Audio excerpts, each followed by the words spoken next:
Tom Frank, and this is another installment of But Let's Face It. The internet spreads information quickly. Sometimes it feels like it moves faster than the World War Z zombie virus hitting warp drive. This is especially true when it comes to news about upcoming movies, comic books, or TV shows that geeks are looking forward to. We gobble it up. We love dissecting every nugget about casting rumors or costume designs or villain announcements. We can't help but try and use the internet as a crystal ball to see what's coming. But sometimes we learn too much. At least we say we do, and try and cut off the flow of information so we can learn about the thing while actually experiencing it. Thus was born the ubiquitous phrase, spoiler alert. You hear it over and over again. Spoiler alert, spoiler alert. The words feel like they're chasing after us like some mutated offshoot of Evil Otto from Berserk. I get it. Too many details about something can be a bad thing.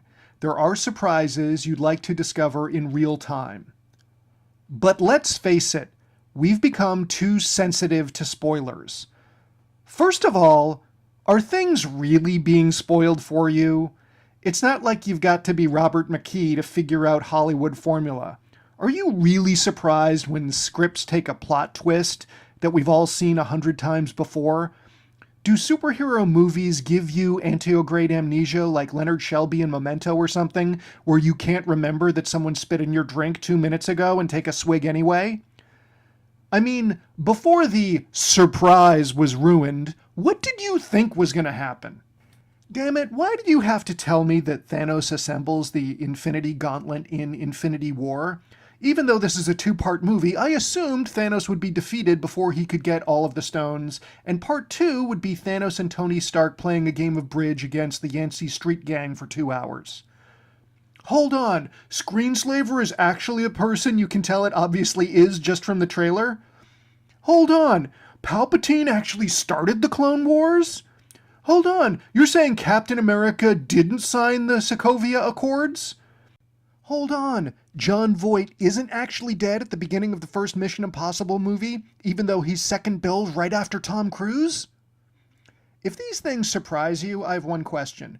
When you were a kid and your uncle played Got Your Nose with you, did you ever get to a place where you realized that your uncle did not, in fact, rip your nose from your face? Or are you still fooled by that to this day? Most Hollywood movies, and certainly all TV shows, turn any reasonable viewer into a paleontologist that can look at a small bone fragment and from it extrapolate what the whole thing looks like. And that doesn't make the work good or bad. Everything is execution dependent. I've always felt that reveals are a bit cheap in storytelling, and if your story is relying on them, maybe internet trolls aren't the real problem here.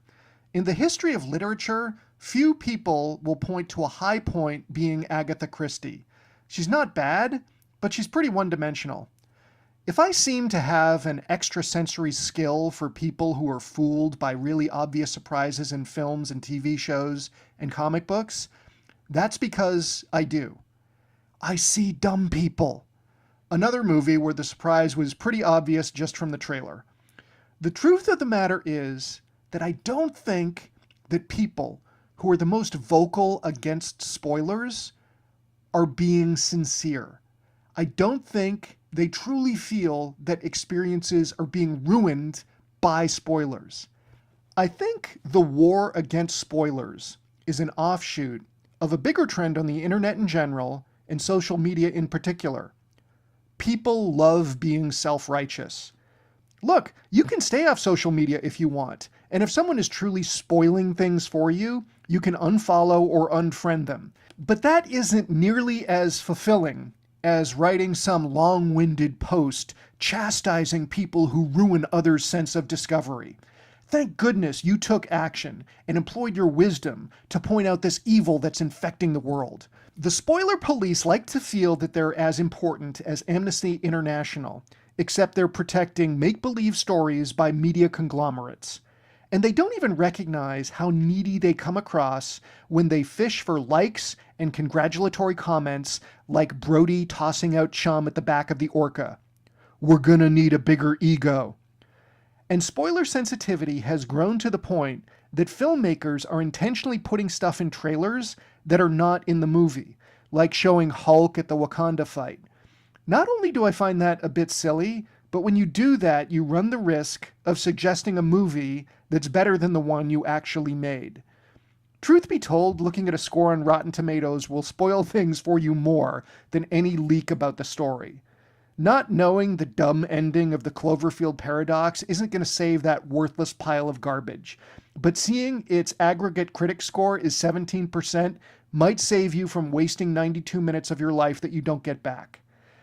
There are some surprises that actually surprised me.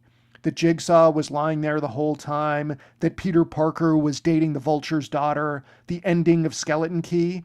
I'm not against surprises, but not every plot point is revealing that Darth Vader is Luke's father. And let's face it, you can still rewatch The Empire Strikes Back over and over again and still love it every time, even knowing all the spoilers.